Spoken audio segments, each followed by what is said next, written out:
नमस्कार दोस्तों, स्वागत है आपका स्टडी फॉर सिविल सर्विसेज में। वीडियो को पूरा देखिए। कोई भी आपका फीडबैक है, कोई सजेशन है, तुरंत वीडियो में कमेंट करके जरूर बताइए। अच्छा लगे तो वीडियो लाइक जरूर कर लीजिए और ऐसे वीडियो लगातार फ्री में पाने के लिए चैनल को तुरंत सब्सक्राइब कर लीजिए और बेल आइकन को जरूर टैप कर लीजिए ताकि आगे भी सारे वीडियो आपको मिलते रहे। यूट्यूब में फॉलो करते हैं तो प्लीज ये वाला फ्री टेलीग्राम चैनल जरूर ज्वाइन कर लीजिएगा। सारे नोटिफिकेशन, सारे अपडेट यहीं पे आते हैं, ध्यान रखिएगा। स्टडी फॉर सिविल सर्विसेज का कोई भी पेड ग्रुप अगर आपको ज्वाइन करना है तो सिर्फ 85648053096960860894834455 यही नंबर है हमारे, सिर्फ जहां पे कॉल या व्हाट्सएप कर सकते हैं। इंस्टाग्राम पे हमारा पेज जरूर फॉलो कर लीजिएगा, study for civil dot services है। ट्विटर पे हमको जरूर फॉलो कर लीजिएगा, @स्टडी फॉर सिविल्स है। Hello everyone, welcome you all to study for civil services. आज के इस लेक्चर में हम लोग 12 दिसंबर के इम्पोर्टेंट करंट अफेयर्स, ये 12 दिसंबर के करंट अफेयर्स हैं, इसको अब हम कवर करना स्टार्ट करेंगे। सबसे पहले तो हम ये देख लेते हैं कि हमारे इम्पोर्टेंट आर्टिकल्स कौन कौन से हैं। सबसे पहला इम्पोर्टेंट आर्टिकल है anti corruption day, BIMSTEC, collegium system versus जो हमारा अभी नेशनल जुडिशियल अपॉइंटमेंट कमीशन है, repo rate, rooftop solar program and wind energy project. Start करते हैं वन बाय वन। सबसे पहला है हमारा इंटरनेशनल एंटी करप्शन डे।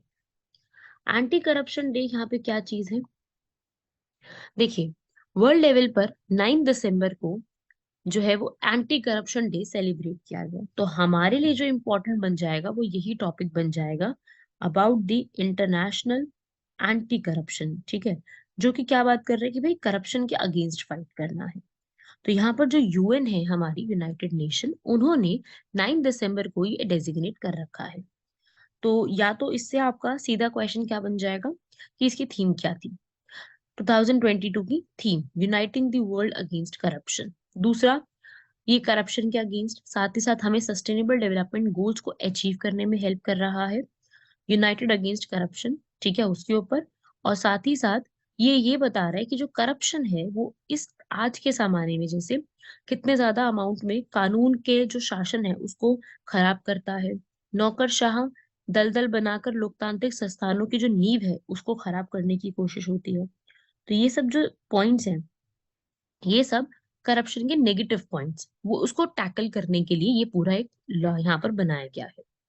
और ये कब बनाया गया था, ये 2003 में यूनाइटेड नेशन जनरल असेंबली ने इसको अडॉप्ट किया था, 2005 में ये इफेक्ट में आया था। अब हम बात करते हैं करप्शन से जुड़े हुए कुछ इंडिया के रिलेटेड पॉइंट्स की। इंडिया जो है यहाँ पर, उससे जुड़े हुए कुछ इंपॉर्टेंट पॉइंट्स कि इंडिया ने करप्शन को फाइट करने के लिए, या करप्शन का जो इंडेक्स आता है उसमें इंडिया का क्या योगदान रहा है। तो देखिए, इंडिया की जो रैंक है ना वो इम्प्रूव हुई है, 85 हुई है करप्शन परसेप्शन इंडेक्स के अंदर। एक इंडेक्स आता है जिसका नाम है भ्रष्टाचार धारणा सूचकांक। इस सूचकांक के तहत इंडिया की जो रैंक है वो आज के समय में इम्प्रूव हुई है। ठीक है, तो करप्शन, बेसिकली करप्शन क्या है, करप्शन एक ऐसा सीरियस क्राइम है जो कि सोशल और इकोनॉमिक डेवलपमेंट को रोक देता है। सरकार की जो भी सोशल डेवलपमेंट और इकोनॉमिक डेवलपमेंट होती है वो रुक जाती है अगर करप्शन जैसी कोई भी चीज देखने को मिलती है तो। और इस इंडेक्स में 0 से 100 तक के लिए स्केल होते हैं, जिसमें 0 का मतलब है बहुत ज्यादा करप्शन है और 100 का मतलब है कि वो कंट्री बहुत ही ज्यादा क्लीन है। ये इंडेक्स निकालता कौन है, ये इंडेक्स निकालती है यहाँ पर ट्रांसपेरेंसी इंटरनेशनल। ठीक है, सबसे ज्यादा जो है वो यहाँ पर वीक स्कोर किसका आया है, चाइना का, इंडिया का, इंडोनेशिया, पाकिस्तान, इन सब का यहाँ पर काफी कम स्कोर देखने को मिला है। चलिए, तो ये वाला जो पूरा आर्टिकल था आपका, ये पूरा आर्टिकल सिर्फ और सिर्फ आपके जो जो प्रीलिम्स जैसा पेपर है, एमसीक्यू वाला पेपर होता है, उसके लिए इम्पोर्टेंट है। एमसीक्यू जैसी चीजों में वो सवाल किए जाते हैं, अदरवाइज वो वाला आर्टिकल इम्पोर्टेंट, मतलब सिर्फ इतना ही याद रखना है कि इसमें एमसीक्यू जैसी चीजें पूछी जाती है, बस। अब हम यहाँ पे स्टार्ट कर रहे हैं बिम्स्टेक। बिम्स्टेक ये हमारे लिए इम्पोर्टेंट है, ये मैंने आपको पहले भी आर्टिकल्स में कवर अप करवाया है। और रिसेंटली ये न्यूज में क्यों आ गया है, क्योंकि यहाँ पर अब कह रहा है कि साउथ एशियन जो कंट्रीज हैं उनको यहाँ पर अब उनका एक नया ऑर्डर तैयार किया जाना चाहिए। मतलब कि एक नए तरीके से ये हमारी मदद कर सकती है। ठीक है, बिम्स्टेक जो है हमारे लिए एक वो नया रीजनल ऑर्डर तैयार करेगी। अब बिम्स्टेक क्या है, देखो, बिम्स्टेक जो है ना पहले बना था ना जब, उसमें सिर्फ ये 4 नेशंस थे। ठीक है, बी से हो गया बांग्लादेश, ठीक है, आई से हो गया इंडिया, एम से हो गया म्यांमार, ठीक है, एस से हो गया श्रीलंका, टी से हो गया थाईलैंड। 1997 में ना बस यही था। और ईसी से क्या था? ई से था इकोनॉमिक कोऑपरेशन। बस इतना ही था। फिर क्या हुआ, धीरे धीरे करते करते बिम्स्टेक में और भी कंट्रीज ऐड हुई, जैसे कि नेपाल और भूटान। फिर जो है इसका नाम बिम्स्टेक से और इसकी फुल फॉर्म भी चेंज कर दी गई। फुल फॉर्म रख दी गई फिर Bay of Bengal Initiative for Multi Sectoral Technical and Economic Cooperation. फिर फुल फॉर्म चेंज हो गई। तो हमारे लिए यही क्वेश्चन जो है वो पूछा जाता है इसके अंदर। और इसके जो मेंबर्स हैं वो बे ऑफ बंगाल से सटे हुए जितने भी स्टेट आती हैं, ताकि उनकी रीजनल यूनिटी बनी रहे, ताकि उनकी जो आसपास की एकता है वो बनी रहे। साथ ही साथ साउथ और साउथ ईस्ट एशिया दोनों को कनेक्ट करे, और हमारे हिमालय और बे ऑफ बंगाल दोनों को कनेक्ट करे। तो मैं ये कह सकती हूँ कि सार्क और आसियान दोनों का मिला जुला जो एक रूप है ना, वो यहाँ पे क्या है? बिम्स्टेक है ना। और इसका जो जो इसका यहाँ पर इनिशिएटिव है ये वाला, इसकी जितनी भी मीटिंग्स होती है वो हर 4 साल बाद यहाँ पर होती है। बिम्स्टेक जो है बेसिकली एक्ट ईस्ट पॉलिसी के तहत है कि भाई हमें क्या करना है। हमें जो है यहाँ पर एक्ट ईस्ट सुना ना सब लोगों ने, पहले तो लुक ईस्ट थी, अब तो एक्ट ईस्ट हो चुकी है। उस पॉलिसी के तहत ही ये पूरा एक बनाया गया है, जो कि इंडिया की सिक्योरिटी, इंडिया का जो भी यहाँ पर देखेंगे, यहाँ पर जो ट्रेड है, सिक्योरिटी है इंडियन ओशन रीजन के अंदर क्वाड कंट्रीज के साथ, उनको इम्प्रूव किया जाएगा। और इंडिया ने काफी कोशिश भी की है। इंडिया का ज्यादा ध्यान ना जो आसियान है उस पे रहता है, बिम्स्टेक पे रहता है, और ब्रिक्स पे रहता है, और क्वाड और I2U2 पर। सार्क पे उतना ज्यादा इंडिया का जो है ध्यान रहता नहीं है, बिकॉज वहां पे मैं ये कह सकती हूँ कि पाकिस्तान की इन्वॉल्वमेंट होने की वजह से उतना ज्यादा इंडिया ने वहां पर जो है वो इनिशिएटिव लेना बंद कर दिया है।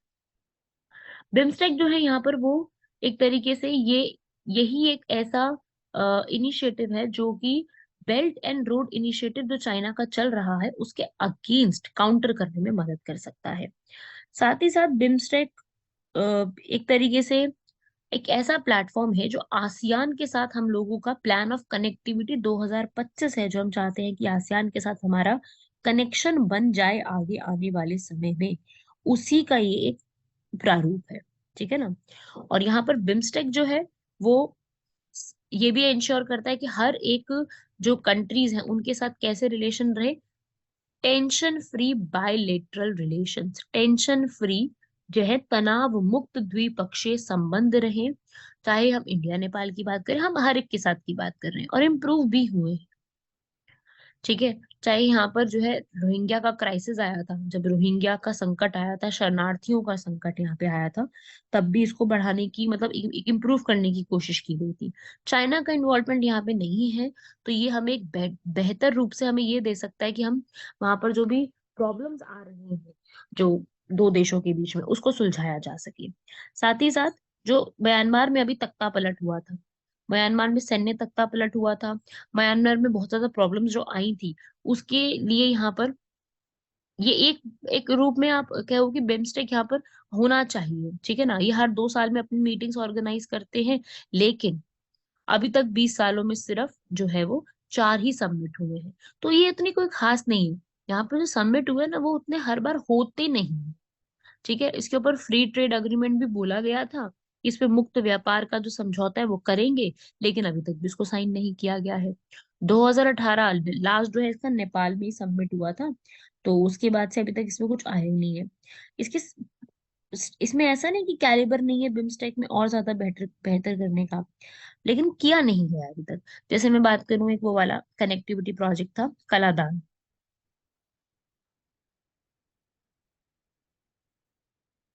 कलादान मल्टी मोडल प्रोजेक्ट हो गया, एशियन ट्राइलैटरल हाईवे हो गया। ठीक है। बांग्लादेश भूटान इंडिया और नेपाल का BBIN, वो भी बिम्स्टेक के तहत ही हुआ था। BBIN पढ़ा इसके बारे में कभी? इसको भी पढ़िएगा, BBIN इनिशिएटिव। ठीक है। तो इस तरीके से जो ये भी इनिशिएटिव है, चाहे BCIM है, इस तरीके के जो इनिशिएटिव थे, ये इनिशिएटिव भी यहाँ पर जो है वो बिम्स्टेक के लिए काफी ज्यादा एक नया अपॉर्चुनिटी ला सकते हैं। बाकी यहाँ पर देख सकते हैं अब चाइना यहाँ पर नहीं है, तो उससे क्या है कि जो है यहाँ पर एक चाइना ने अपना ही अलग से ग्रुप बना लिया है, वो है BCIM। BCIM क्या है? Bangladesh, China, India, Myanmar. ठीक है, तो इस तरीके से ये कुछ इनिशिएटिव्स हैं, ये आपको याद रखने हैं। इंडिया यहाँ पर जो है सपोर्ट भी कर रहा है, बिम्स्टेक के समिट्स भी होते हैं, सीनियर ऑफिशियल्स भी यहाँ पर मिलते हैं, इनका वर्किंग ग्रुप भी है, इनका बिजनेस फोरम भी है, उसी के तहत इसमें मीटिंग्स होती हैं। अब इसमें आगे वही है, इसको और ज्यादा बेटर बनाने की जरूरत है। ये आप देख सकते हैं बिम्स्टेक के यहाँ पर कितने नेशंस हैं। बिम्स्टेक के यहाँ पर आप ये जितने भी कलरफुल आप देख रहे हो, जितने भी आपको ये कलरफुल दिख रहे हैं, ये कलरफुल सारे क्या है? बिम्स्टेक के सारे कंट्रीज हैं। इसमें और कैसे बेटर कर सकते हैं, इसके अंदर और हम जो है वो कैसे इसमें और लेके इसको बेटर बना सकते हैं, इसमें और क्या चीजें हो सकती हैं कि इसका पहली बात तो इसको बे ऑफ बंगाल कम्युनिटी नाम दे देना चाहिए, इनको अपना रीनेम करना चाहिए और अपनी रेगुलर मीटिंग्स करनी चाहिए। जैसे कि मैंने बताया कि हर 2 साल में होते हैं, पर अब तक कोई मीटिंग हुई नहीं है। और ऐसा नहीं कि हमेशा यहाँ पर सारे लोग आते ही आते हैं, है ना। जैसे अगर मैं बात करूँ थाईलैंड की, मैं बात करूँ यहाँ पर म्यांमार की, तो थाईलैंड और म्यांमार जैसे जो है, ये ज्यादातर आसियान के ऊपर फोकस है, बिम्स्टेक के ऊपर फोकस नहीं है, है ना। तो इनको भी और ज्यादा बिम्स्टेक में ऐसी अपॉर्चुनिटीज क्रिएट करने की जरूरत है, जहां से इनका फोकस आसियान से हटके बिम्स्टेक पे भी आ सके। ब्रॉड फोकस होना चाहिए, जो एरिया होना चाहिए वो ब्रॉड फोकस होना चाहिए, ब्रॉड फोकस एरियाज होने चाहिए। ठीक है, तो ये कुछ इंपॉर्टेंट से इनिशिएटिव्स हैं यहाँ पर जो पूछे जा सकते हैं, और बहुत सारे ऐसे जो प्रोजेक्ट हैं जो अभी तक इसके अनफिनिश्ड हैं, अभी तक वो प्रोजेक्ट कंप्लीट ही नहीं हुए हैं, उनको भी कंप्लीट करने की जरूरत है। तो इसे हम कहते हैं पूरा हमारा बिम्स्टेक। इससे उस बिम्स्टेक के ऊपर आपको मैंने लास्ट क्लास में भी मेंस के ऊपर आप कैसे तैयारी करेंगे इसके ऊपर मैंने आपको बताया है। बिम्स्टेक में आपका मेंस के ऊपर क्वेश्चन पुटअप किया जा सकता है।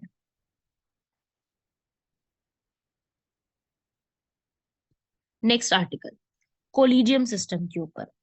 नेक्स्ट है हमारा कोलिजियम सिस्टम।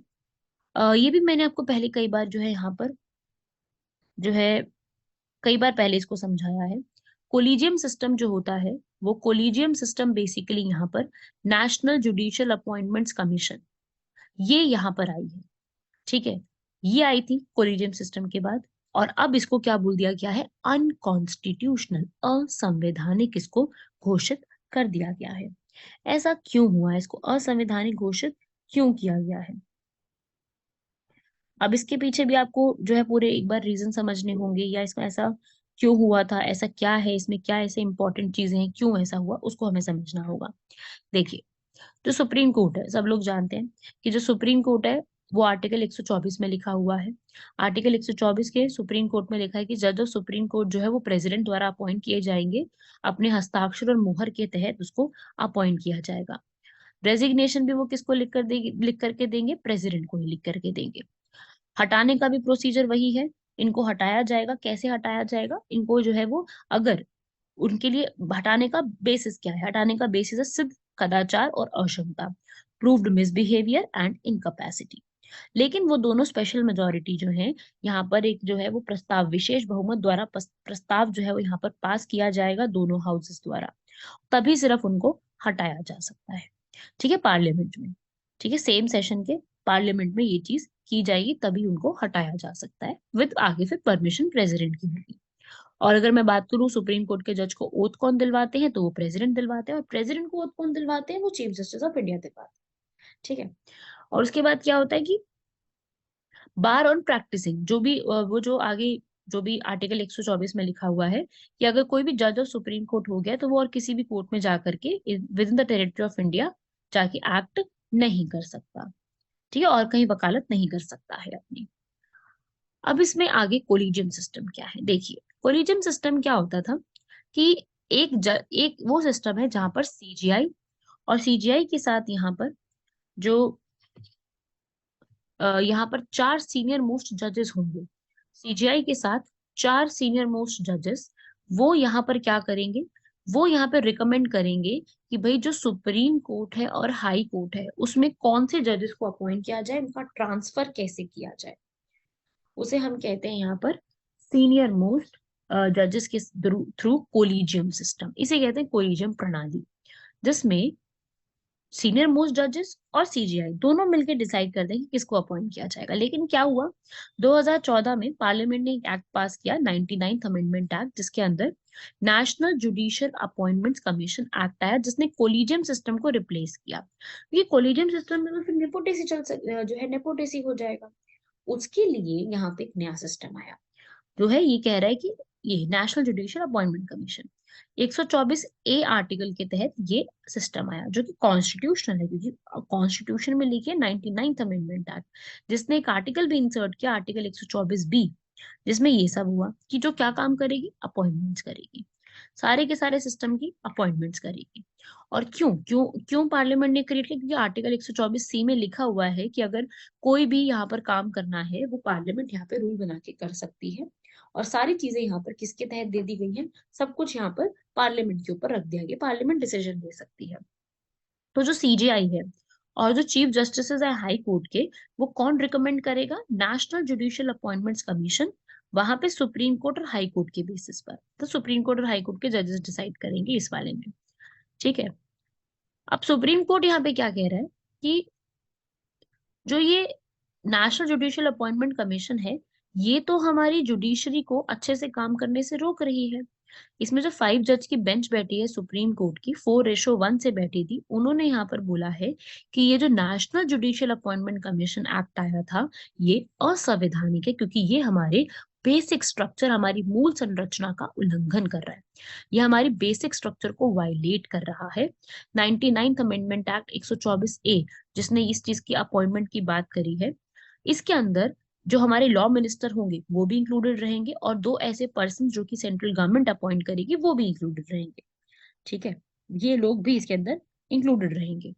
तो सुप्रीम कोर्ट ने यहाँ पर 124 ए आर्टिकल के तहत इसको यहाँ पर ये कह दिया है कि अगर आप इस तरीके से अपॉइंटमेंट करोगे तो ये एक असंवैधानिक अपॉइंटमेंट कहलाएगी।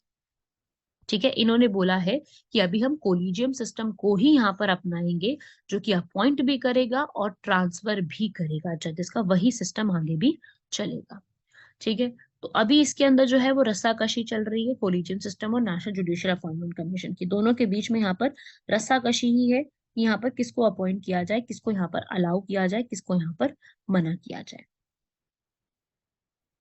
ठीक है, तो इस तरीके से यहाँ पर जो है वो ट्रांसपेरेंसी लाने की जरूरत है, अकाउंटेबिलिटी की जरूरत है, क्योंकि अभी भी इसके ऊपर कोई एक पहलू उसके ऊपर निकल के नहीं आया है, इसका एक फाइनल रिजल्ट अभी तक भी नहीं आया है। तो ये एक पूरा आर्टिकल है जो कि अभी चल रहा है, और यही सिस्टम है जो उसमें अभी तक डिसाइड नहीं किया गया है। आप यहाँ देख सकते हैं, मैंने सिस्टम के लिए यहाँ पर एक पिक्चर भी रखी है, आप इसको पढ़ सकते हो, जिसमें 3 जजेस होते हैं, इसके अंदर ज्यादा लोग रहेंगे। ये अभी पास किया गया, ये तो हमेशा सीनियोरिटी के बेस पे रखा है, इसका कोई कॉन्स्टिट्यूशन में नहीं लिखा हुआ, इसके अंदर कॉन्स्टिट्यूशन में लिखा हुआ है। इसमें कह रहा है कि भाई यहाँ पर जो है अपने हिसाब से यहाँ पर ये एक मतलब ऐसा लोगों का कहना है कि ये जो है ट्रांसपेरेंसी नहीं होती है कोलिजियम में, जबकि यहाँ पर जो है एनसीएजी का कहना है कि यहाँ पर जो है जुडिशरी की इंडिपेंडेंस, स्वायत्ता जो है वो यहाँ पर कॉम्प्रोमाइज हो रही है। क्लियर है? चलिए बढ़ते हैं हमारे नेक्स्ट आर्टिकल की तरफ, वो है रेपो रेट। अभी रिसेंटली ही हमारी जो आरबीआई है, आरबीआई जो हिल्टन यंग कमीशन द्वारा एस्टैब्लिश करने के लिए बोली गई थी, उसने 35 बेसिक पॉइंट से रेपो रेट को इंक्रीज किया है। क्या होती है रेपो रेट? रेपो रेट जो है मॉनेटरी पॉलिसी का ही एक टूल होता है, जिसमें जो कोई भी बैंक है, हमारे भारत का जो मेन बैंक है मतलब आरबीआई, वो कमर्शियल बैंक्स को मनी प्रोवाइड करता है। राइट, ये कमर्शियल बैंक्स को मनी देता है जिस टाइम पीरियड के लिए, शॉर्ट टर्म के लिए। अगर यही चीज लॉन्ग टर्म हो जाएगी, अगर यही वो लॉन्ग टर्म में देंगे, तो उसको हम क्या कहते हैं, बैंक रेट। यहाँ पे शॉर्ट टर्म हो रहा है, ठीक है ना, ताकि वो अपनी जो भी अपनी लिक्विडिटी है, इन्फ्लेशन, उसको कंट्रोल कर सके। जैसे ही रेपो रेट में कुछ फर्क पड़ता है, चाहे रेपो रेट हो, रिवर्स रेपो रेट हो, एसएलआर हो, सीआरआर हो, इसमें कोई भी फर्क पड़ता है तो सीधा डायरेक्टली जो इम्पैक्ट पड़ता है ना, वो इकोनॉमी में पड़ता है डायरेक्टली। जब इन्फ्लेशन यहाँ पे ज्यादा होता है, ठीक है, यहाँ पे जब इन्फ्लेशन ज्यादा होता है, इसका मतलब क्या है, रिजर्व बैंक ऑफ इंडिया जो है वो यहाँ पर रेपो रेट को बढ़ा देता है। अब इसका सिस्टम कैसे होता है, मैं आपको थोड़ा सा इसको समझा देती हूँ यहाँ पर कि इसका इम्पैक्ट कैसे पड़ता है। Let me tell you here. देखिए, रेपो रेट जो है वो यहाँ पर मान लीजिए अभी 5% है, ठीक है। तो एक बैंक जो है, जो भी एक XYZ बैंक है, उसके पास है 100 करोड़ रुपए। ठीक है। अब रेपो रेट बढ़ा दी है। ठीक है, कि भाई लोन ने जो, अगर बैंक जो है वो लोन लेगा, वो 5% उसको इंटरेस्ट रेट देना होगा। तो इसमें कितना बच गया, इसमें 5% का मतलब 5 करोड़ रुपए हो गए। तो 5 करोड़ रुपए जो है वो यहाँ पर बैंक यूज नहीं कर सकता, या फिर वो रेपो रेट ऐसी एक अमाउंट हो जाएगा जो कि इस्तेमाल नहीं किया जा सकता, या फिर बढ़ा दिया गया है। तो जो लोन देने की क्षमता है, बैंकों की लोन गिविंग कैपेसिटी है, वो अपने आप रिड्यूस हो जाएगी। तो loan giving capacity will get reduced. ठीक है, लोन गिविंग कैपेसिटी कम हो जाएगी, तो यहाँ पर जो बैंक अपने इंटरेस्ट रेट होंगे वो बढ़ा देंगे। जब इंटरेस्ट रेट बैंक्स के बढ़ जाएंगे तो लोग लोन देना लेना बंद कर देंगे, लोगों की लोन टेकिंग कैपेसिटी कम हो जाएगी। समझ रहे हो, बात समझ रहे हो, यहाँ पर कॉन्सेप्ट क्लियर हो रहा है इस तरह। इसे ही हम यहाँ पर कहते हैं पूरा रेपो रेट। रेपो रेट में क्या होता है ना, कि जब इन्फ्लेशन ज्यादा है, मनी भी सप्लाई ज्यादा हो रही है, तो आरबीआई इसको इंक्रीज कर सकता है। जिससे क्या होगा, अमाउंट ऑफ मनी कम हो जाएगी, जो बैंक के पास पैसा है वो कम हो जाएगा। बैंक के पास कैश पैसा कम होगा, तो यहाँ पर ऋण प्रदान करने की क्षमता अपने आप ही कम हो जाएगी। ऋण प्रदान करने की क्षमता कम होगी तो लोग यहाँ पे लोन कम खरीदेंगे। लोन कम खरीदेंगे यहाँ पर, तो जिसके पश्चात ग्राहकों को ऋण प्रदान करने में मतलब कम हो जाएगी वो चीज। लोग यहाँ पर कम तरीके से लोन लेंगे। उसे हम कहते हैं रेपो रेट। अगर रेपो रेट बढ़ा रहा है तो उसका क्या होता है ना, कि इंटरेस्ट रेट बढ़ जाएगा, लोन एक्सपेंसिव हो जाएंगे, कमर्शियल बैंक यहाँ पर कम खरीदेंगे, और यहाँ पर लोगों का जो मार्केट में पैसा है वो कम हो जाएगा। वही इसका नेगेटिव इम्पैक्ट क्या है, वही एक बार अगर ज्यादा ही कम करते जा रहे हैं तो इसका जो है वो ग्रोथ पे कम कॉम्प्रोमाइज करना पड़ेगा, डोमेस्टिक डिमांड पे कॉम्प्रोमाइज करना पड़ेगा। ठीक है, तो ये होता है हमारा रेपो रेट। वैसे तो 5 टूल्स होते हैं, आपको जब पढ़ोगे अपने इसमें तो आपको 5 टूल्स पढ़ने हैं: CRR, SLR, repo rate, reverse repo rate, and पांचवा आपको इसके अंदर पढ़ना है बैंक रेट। रेपो रेट और बैंक रेट एक समान ही होते हैं। बस इसके अंदर डिफरेंस ये होता है कि जो रेपो रेट होता है वो शॉर्ट टर्म अगर लोन लेना है तो उसके लिए होता है, बैंक रेट अगर आपको लॉन्ग टर्म लोन लेना है तो उसके लिए होता है। बस यही डिफरेंस है, बाकी ऑलमोस्ट सेम ही है। ठीक है भाई, चलिए नेक्स्ट आर्टिकल की तरफ बढ़ते हैं। नेक्स्ट आर्टिकल कहता है रूफटॉप सोलर प्रोग्राम। सरकार ने एक रूफटॉप सोलर प्रोग्राम जो है उसको 2026 तक एक्सटेंड कर दिया है। सरकार का ये प्रोग्राम 2026 तक एक्सटेंड कर दिया गया है। अब बात आती है कि रूफटॉप सोलर प्रोग्राम है क्या, है ना, ये क्या है इसमें खास बात। तो जैसे कि आपको नाम से समझ में आ रहा है कि रूफटॉप सोलर प्रोग्राम मतलब कि सोलर जो है वो यहाँ पर 2022 तक, वैसे तो कोशिश की गई थी कि 2022 तक सरकार जो है वो 40,000 मेगावाट रूफटॉप सोलर पावर लगा देगी घरों में। ठीक है, लेकिन क्या हुआ, अब इसको सरकार ने यहाँ पर जो है वो उसका टाइम पीरियड 2026 तक कर दिया है। तो ministry of new and renewable energy है, उसको ये कार्यभार सौंपा गया है काम करने का। और इसका बेसिकली काम ये है कि घर के अंदर जितने भी घर हैं वहां पर हम लोग जो है वो सोलर प्लांट यहाँ पर लगाना स्टार्ट करेंगे। और अगर क्या होगा कि अगर आप जो भी सोलर प्लांट लगाते हैं उसमें आपको पहले 3 किलोवाट पर 40% की सब्सिडी मिलेगी, और उसके बाद 20% सब्सिडी मिलेगी, और उसके बाद जो है मतलब आपको सब्सिडीज मिलती रहेंगी यहाँ पर। ये जो पूरी स्कीम है ये स्टेट ही अपने हिसाब से इसको इम्प्लीमेंट करवाएगी। और ये सब्सिडी जो है वो यहाँ पर आप रीड कर सकते हो, जो डिस्कॉम होंगे वो यहाँ पर आपको इंस्टॉल करके देंगे। ठीक है, यहाँ पर हर जगह पे ये पूरी जो है, आप हमारी जो आज के समय में पेट्रोल और डीजल के ऊपर इतनी ज्यादा डिपेंडेंसी है, हम लोग इतना ज्यादा डिपेंडेंट है उसके ऊपर, उसके तहत ही यहाँ पर जो है सोलर प्रोग्राम में ही इसको स्टार्ट किया गया है कि भाई अब हम जो है सोलर एनर्जी, हम सूर्यपुत्र कंट्री में आते हैं, हम लोगों ने even ISA international solar alliance को भी बनाया है, तो ये हमारी जिम्मेदारी है कि हमें जो है यहाँ पर सोलर प्रोग्राम को और ज्यादा बढ़ावा देना चाहिए। तो उसी के तहत इसको किया गया कि सोलर प्रोग्राम को और ज्यादा बढ़ावा दो, एक ऐसा एनवायरनमेंट क्रिएट करो ताकि सोलर एनर्जी को यहाँ पर बढ़ाया जा सके। और जो भी डिस्ट्रीब्यूशन कंपनीज होती है जैसे कि डिस्कॉम है, वो ही यहाँ पर आपको प्रोवाइड करेगी। पहली बार ऐसा नहीं है कि ये पहली बार ही किया गया। सरकार ने जो है PM कुसुम योजना, बड़ी इंपॉर्टेंट योजना है, कई बार पूछी गई है कुसुम योजना। वो कुसुम योजना में भी यही सेम चीज थी कि भाई आपको जो है वो एग्रीकल्चर के जो पंप्स होंगे ना, उसके अंदर किसानों को जो है सोलर प्लांट लगाए जाएंगे जिससे सोलर एनर्जी जनरेट हो। प्लस सोलर पार्क भी बनाए गए हैं। ये भी स्कीम चल रही है। ठीक है। और साथ ही साथ एक और स्कीम है अटल ज्योति योजना। ठीक है। अटल ज्योति योजना भी यहाँ पर ये इधर ही वे फॉरवर्ड में आप इसको लिखेंगे। ठीक है, जो मैं बता रही हूँ सारे पॉइंट्स आपको, ये आपके जो है इसी में आएंगे सारी चीजें। तो इसमें अटल ज्योति योजना, ये अटल ज्योति योजना क्या कहती है? ये कहती है कि भाई आपकी जो सोलर लाइटनिंग होगी ना, जो लाइटनिंग होती है वो सोलर लाइटनिंग के फॉर्म में रहेगी। और जो स्ट्रीट लाइट्स होती हैं उसमें सारी की सारी जो एनर्जी है, जो पावर है, वो कहाँ से आएगी? सारी, वो सारी पावर सोलर एनर्जी से दी जाएगी। समझ रहे हो?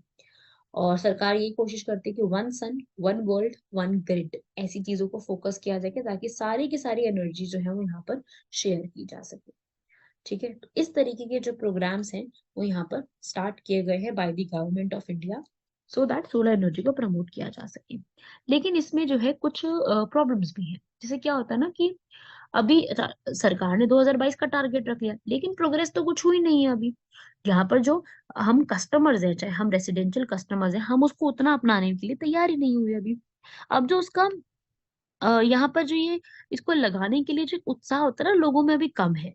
ठीक है। और साथ में जो भी ये जो कंपनीज हैं वो भी उतना ज्यादा सपोर्ट नहीं कर रही हैं अभी, कि भाई वो जो है खुद से लोग अपनी पावर जनरेट कर लें, खुद से इलेक्ट्रिसिटी जनरेट करें, तो उनका तो रेवेन्यू चला जाएगा ना, उनका तो पैसा चला जाएगा यहाँ पर। तो ये एक बहुत बड़ी प्रॉब्लम हमें देखने को मिल रही है। ये इस तरीके की जो प्रॉब्लम्स है ना वो यहाँ पर देखने को हमें मिल रही है। ठीक है। तो ये भी एक प्रॉब्लम्स है, ये सारा आप यहाँ पे रीड करेंगे। और जो अर्बन एरियाज हैं वो इस चीज में अभी तक भी चाह नहीं रहे हैं, क्योंकि उनके पास उतनी इन्फॉर्मेशन भी नहीं है यहाँ पर। इतनी इन्फॉर्मेशन यहाँ पे नहीं है कि वो उतना ज्यादा अमाउंट में उसको यहाँ पर इम्प्लीमेंट कर सके। ठीक है। प्लस ऐसा नहीं है कि उनको सब कुछ एक ही जगह पे यहाँ पर मिल जाए। एक ही जगह पे इनको यहाँ पर कोई बेनिफिट, यहाँ पर डिसएडवांटेजेस और सब कुछ एक जगह पे उनको यहाँ पर पता चल जाए, ऐसा कोई भी ना एक सोर्स नहीं है सरकार के ऊपर ना इसके ऊपर। जो है एक सिंगल एक यहाँ पर एक स्कीम नहीं है जो कि टेक्निकल इंफॉर्मेशन प्रोवाइड करे। ठीक है। वो क्या होता है, इंटरनेट बेस्ड ही मिल रहा है। मतलब मुझे भी ऐसा ही फील होता है कि आज के टाइम पर इंटरनेट बेस्ड इंफॉर्मेशन है। अगर हमें इसको प्रैक्टिकली बताया जाए, इसको प्रैक्टिकली कैसे इम्प्लीमेंट करना है, फेस टू फेस बताई जाए चीजें, और लोगों में और अवेयरनेस फैलाई जाए, तब जाके ये प्रोग्रामिंग सक्सेसफुल होगा। अदरवाइज वही है कि ये लिखी हुई चीजें है सिर्फ। ठीक है। स्किल्स तो बनाई जा रही, जैसे सूर्य मित्र स्किल डेवलपमेंट प्रोग्राम आया। वो सूर्य मित्र स्किल डेवलपमेंट प्रोग्राम क्या था कि उसके अंदर आप जो है जो गांव में रहने वाले यूथ है ना, उनको यहाँ पर सोलर इंस्टॉलेशन कैसे करनी है वो सब सिखाया जाएगा। तो ये प्रोग्राम को ना एक बहुत अलग तरीके से देखने की जरूरत है। अभी हुआ नहीं है ये चीज इंडिया में उतना ज्यादा, है ना। तो ये एक बड़ा इशू है इसके अंदर, जिसके तहत अभी तक इसको इम्प्लीमेंट किया नहीं गया है। क्लियर है सबको यहाँ तक? चलिए बढ़ते हैं हमारे लास्ट आर्टिकल की तरफ। वो भी काफी इजी सा आर्टिकल है। वो कहता है हमें विंड एनर्जी प्रोजेक्ट के ऊपर। भारत के अंदर जो है विंड एनर्जी प्रोजेक्ट्स जो है वो यहाँ पर अभी तक उतने ज्यादा सक्सेसफुल नहीं हुए, लेकिन हाँ ये निकल के आ रही हैं। विंड एनर्जी के जो प्रोजेक्ट्स हैं वो अब निकल के आने शुरू हो गए हैं भारत में भी। और काफी सारे विंड प्रोजेक्ट्स जो है इंडिया वो अब ऐड करने की सोच रहा है। प्रेजेंटली ये एक नया सोर्स निकल के आ रहा है। क्या होता है विंड एनर्जी? विंड एनर्जी का मतलब होता है यहाँ पर कि हम लोग जो है यहाँ पर विंड टरबाइंस का यूज करके, जो विंड टरबाइंस होते हैं ना, उसकी हेल्प से हम जो है फार्म्स के अंदर जो है एक एनर्जी प्रोड्यूस करेंगे। सरकार की कोशिश थी यहाँ पर कि हम जो है 41.2 तक यहाँ पर इंस्टॉलेशन करनी स्टार्ट कर दें। वैसे 800 से ज्यादा पावर प्लांट इसके लग चुके हैं। ठीक है। लेकिन वह है कि अभी तक 2017 के बाद से मैं कहूंगी कि ये जो पूरा है ना सेकंड वेव ऑफ जो आई थी कोविड-19 की, उसके चलने से ये प्रोजेक्ट काफी डाउन चला गया। तो ये पूरा जो है ना अभी तक ये मार्केट ने जो है वो पूरे वर्ल्ड में चाइना और यूएस से डोमिनेट करते हैं। थर्ड नंबर पे इंडिया आता है। ठीक है। और रिसेंटली जो रिपोर्ट भी आई उसने यही बताया कि इंडिया ने 15.4 गीगावाट रिन्यूएबल एनर्जी को ऐड भी कर लिया है। ठीक है। और सरकार की तरफ से कोशिश भी काफी हुई है ना। क्योंकि हमारी जो हमारा पूरा बाउंड्री है, हमारी बाउंड्री कितने एरिया में है? हमारी बाउंड्री 7,516.6 किलोमीटर की बाउंड्री है नेवी वाली। मतलब पानी की। तो वहां पर हम लोग यहाँ पर चाह सकते हैं कि हमारा जो पूरा एरिया है उसमें विंड एनर्जी को हम कैप्चर कर सके, आराम से की जा सकती है। तो सरकार उस पर कोशिश भी कर रही है, सरकार उस पर एफडीआई यहाँ पर लेकर के आ रही है अप टू 100%, ताकि ऑटोमेटिक हो जाए। सरकार इसके अंदर इंटरस्टेट ट्रांसमिशन सिस्टम लेकर के आ रही है, जिसको मतलब ये इम्प्रूव किया जा सके। प्लान लेके आ रही है 2030 तक लाने का। और ultra mega renewable energy parks बनाए जा रहे हैं, ताकि प्लग एंड प्ले के बेसिस पे काम किया जा सके वहां पर ही, ठीक है, रिन्यूएबल विंड प्रोजेक्ट के थ्रू ही। लेकिन क्या है ना कि अभी इश्यूज भी बहुत सारे हैं। मेरे को ऐसा लगता है, मतलब ये इश्यूज जो है वो मैं बता रही हूँ आपको, कि भाई जितनी भी ये विंड प्लांट्स है ना, मैंने बताया कि 800 से ज्यादा है विंड प्लांट्स, और 800 से ज्यादा विंड प्लांट्स जो है ना, वो ज्यादातर गुजरात और तमिलनाडु के रीजन में ही बने हुए हैं, ठीक है। और यहाँ पर ना बढ़ा सकते हैं ये चीजें, और ना ये और बेटर बना सकते हैं, लेकिन अभी तक किया नहीं गया है। और जितनी भी यहाँ पर इलेक्ट्रिसिटी डिस्ट्रीब्यूशन कंपनीज है, डिस्कॉम जैसी कंपनीज जो है ये वाली, ये यहाँ पर अभी तक उतना ज्यादा क्लियर कर ही नहीं पाई है। इनके ड्यूज ही इतने ज्यादा है सरकार के पास, ठीक है। तो सर इंडिया कोशिश कर सकता है, लेकिन प्रॉब्लम पता है ऐसी क्या है कि ये सारे जो एरिया है ना वो कोस्ट के पास बनते हैं। और यहाँ पे कोस्टल एरिया में भारत के अंदर साइक्लोन्स जो हैं वो ज्यादा देखने को मिलते हैं, तो साइक्लोन का भी एक बहुत बड़ा प्रॉब्लम है, ठीक है। और ऐसा कहा गया था, एक जो इंस्टीट्यूट है, national institute for wind energy, जो कि चेन्नई में है, इनके तहत ये कहा गया था कि भारत में जो वेस्ट वेस्ट की साइड में है, गुजरात, महाराष्ट्र, कर्नाटक, तमिलनाडु, आंध्र प्रदेश, वो यहाँ पर बेटर तरीके से विंड एनर्जी को प्रोड्यूस कर सकते हैं। वहां पे ज्यादा बेटर अपॉर्चुनिटी हो सकती है, और अभी फिलहाल जो है वो तमिलनाडु है भी टॉप पर, ठीक है। इसको टेक्निकल सपोर्ट देने की जरूरत है। ये इन्होंने आइडेंटिफाई करी है चीजें, ठीक है, जो ये बताया है मैंने, national institute for wind energy Chennai ने आइडेंटिफाई करी है। सरकार ने भी बोला है कि लेटर ऑफ क्रेडिट दो, पेमेंट इनकी पूरी टाइम पीरियड में दो, ये सब चीजें क्रिएट करो। तो अभी तक तो नहीं की गई है, पर ये की जा सकती है, ठीक है। क्लियर हो रहा है यहाँ तक? ये सारे आपके आज के आर्टिकल्स थे। 6 आर्टिकल्स कवर किए मैक्सिमम, मोस्ट ऑफ देम, सिर्फ अगर बिमस्टेक को छोड़ दें तो बाकी सारे जो है आर्टिकल आपके प्रीलिम्स के पॉइंट ऑफ व्यू से इंपॉर्टेंट है। नेक्स्ट अब हम क्वेश्चन यहाँ पे देखेंगे, ई श्रम पोर्टल। ई श्रम portal 2021 ministry of labour and employment द्वारा लागू किया गया था, बिल्कुल ठीक है। ये डेटाबेस है सारे अनऑर्गेनाइज वर्कर्स का। अनऑर्गेनाइज वर्कर्स कौन होते हैं? ये वो होते हैं जिनका डेटा सरकार के पास नहीं है, जिनके वर्किंग आवर्स जो है घंटे फिक्स नहीं होते हैं, ये उनका डेटा सरकार के पास है। और दोनों ही स्टेटमेंट इसमें अपने आप में करेक्ट हैं, राइट। ई श्रम पोर्टल पढ़ सकते हो आप यहाँ पे इंफॉर्मेशन। नेक्स्ट है animal welfare board of India. ये कई बार आपने सुना होगा। ये क्या है? जैसे कि नाम है इसका, animal welfare board of India, जिसके हेडक्वार्टर चेन्नई में है, जो कि यहाँ पर prevention of cruelty by animal act 1960 के तहत बनाया गया था, 1962 में। हेडक्वार्टर चेन्नई में है। और ये जो है यहाँ पर क्या काम करता है कि जैसे पीटा है ना, पूरे वर्ल्ड लेवल पे काम करता है, कि जो एनिमल्स के अगेंस्ट कोई भी तरीके का अपराध होता है उसके अगेंस्ट काम करता है। जैसे जो भी एनिमल के अगेंस्ट जल्लीकट्टू की प्रैक्टिस है, अगर वो भी गलत हो रही है कुछ है, तो उसके तहत भी काम कर सकता है। ये सेंट्रल गवर्नमेंट और स्टेट गवर्नमेंट को एडवाइस करता है, ताकि क्या किया जा सके, एनिमल्स के अगेंस्ट जो एक गलत चीजें होती है, मारना होता है, हंटिंग होती है, पोचिंग होती है, शिकार होता है, ये सब चीजें बंद की जा सके। तो ये इसी के तहत है। आपसे इनकरेक्ट स्टेटमेंट पूछ रहा है, तो इनकरेक्ट स्टेटमेंट इसमें से कोई भी नहीं है, इसलिए आंसर इसका हो जाएगा डी, ठीक है। स्टेटमेंट सारी ठीक लिखी हुई है, लेकिन आपसे क्वेश्चन में इनकरेक्ट पूछ रहा है, तो इसलिए इसका आंसर हो जाएगा। क्लियर हुआ सबको यहाँ तक? तो ये थे आपके आज के हमारे पूरे articles and questions. I hope आप लोगों को क्लियर हो गया होगा, ठीक है। आज के जो हमारे आर्टिकल्स थे उसके अंदर उतना ज्यादा अमाउंट में हमसे ये नहीं पूछा गया था, मतलब मेंस के ऊपर नहीं थे क्वेश्चन, तो मैंने प्रीलिम्स के रिस्पेक्ट में आपको पूरा कवर कराया। और जितनी भी इंफॉर्मेशन आपको प्रोवाइड करी है वो आप अपने नोट्स में ऐड करते रहिए।